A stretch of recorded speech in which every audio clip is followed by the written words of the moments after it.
Hi everybody and welcome back to Jaffa Cooks, and today I'm going to make a vibrant, healthy, versatile pasta salad.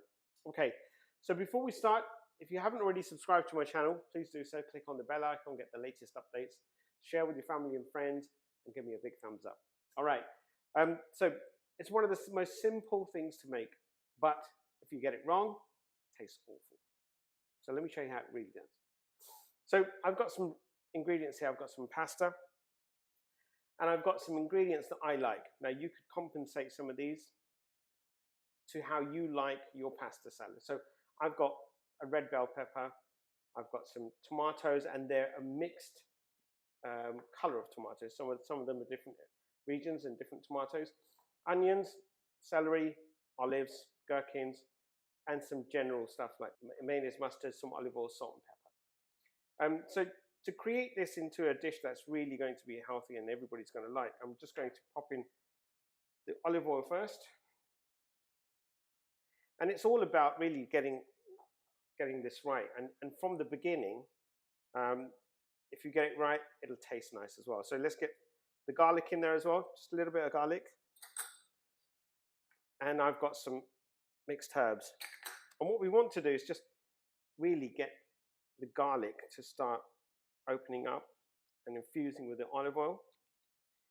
And there's the herbs in there. And the reason why I'm doing this in the bowl first is the last thing you want to do again is bite into a pasta salad. Some of it's wet, some of it's dry, some of it you can taste something, some of it tastes of nothing. So we want to get the mixture right and get that going first. And then finally, once we put this, once we infuse the pasta with it, then it should get an even coating. Okay. So after that, I'm going to pop in the mustard. And as you can see, I'm putting the wet ingredients so we can really basically mix all that up first. There's not many dry ingredients apart from salt and pepper. So in goes the salt, in goes the pepper, and I've got some white wine vinegar. Again, I'm just giving that a nice mix. Now, if you find that you need to add a bit more olive oil, do so. Mine's okay at the moment. Each pasta will probably take on more or less depending on what you've got. So if you look at my pasta, my pasta's got many different ridges inside it. So between those ridges, I'm expecting the dressing to hold. So when you do take a bite of that pasta, you get the dressing with it. So now, if you had a pasta like tagliatelle, that wouldn't hold much sauce or much dressing, and it would just literally drizzle straight off. So try to find a pasta that's a quill or a shell, something that's got a twist and a turn to it, and that will actually hold a lot more dressing. Once that's done, I'm going to now mix in some gherkins. I've got gherkins here. I've got olives here as well. Now, I've got some mayonnaise here.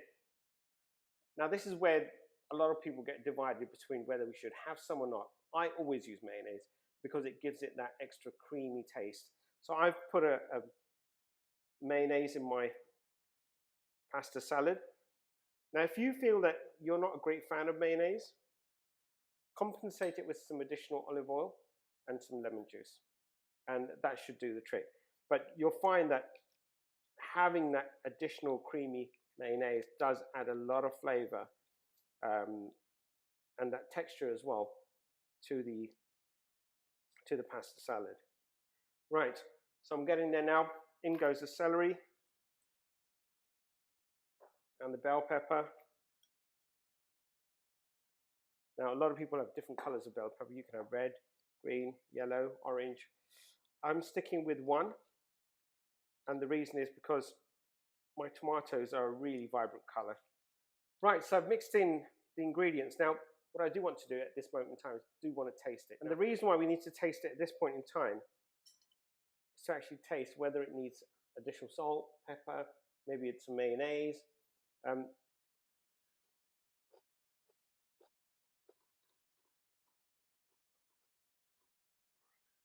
No, I think we're good. Might need a bit more salt towards the end, but we're fine. We can season it additionally once the pasta goes in. Okay. So I've got my onions. Now that all the small ingredients all mixed in, I'm going to put in my pasta. And the pasta itself, oops, I've cooled my pasta down, so even if it is a bit sticky, that's fine. So it'll all break up in a minute. So I'm going to mix all that in. And I've left my tomatoes towards the end. And the reason that is I don't want them to actually become soft and mush. I want them to actually stay whole. I've cut them into halves, but even still, cherry tomatoes are quite delicate. So I'm just going to mix my pasta salad. And I'm going to taste the seasoning as well, to see how much seasoning is required or if it's good. Now you can see already the colors coming out. It's looking beautiful. It really is nice. And it's really versatile. This will stay in the fridge for about 3-4 days. I don't think it'll last that long in our house though, but all right. That's good enough. Quick wash of the teaspoon. Get some pasta.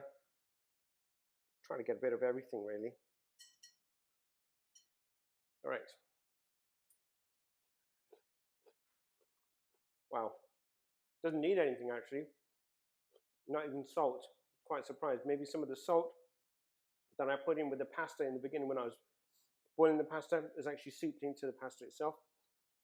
So now that it's mixed in with the dressing, it actually doesn't require any salt. And that's the reason why we actually season the pasta salad towards the end. Had I put in additional salt when I thought it needed it, it would have overpowered it by now. It would have been a waste of such good pasta. All right. Finally, I'm just going to pop in the rest of the tomatoes. I'm now literally going to just fold it in. And that's it. And it's good to go.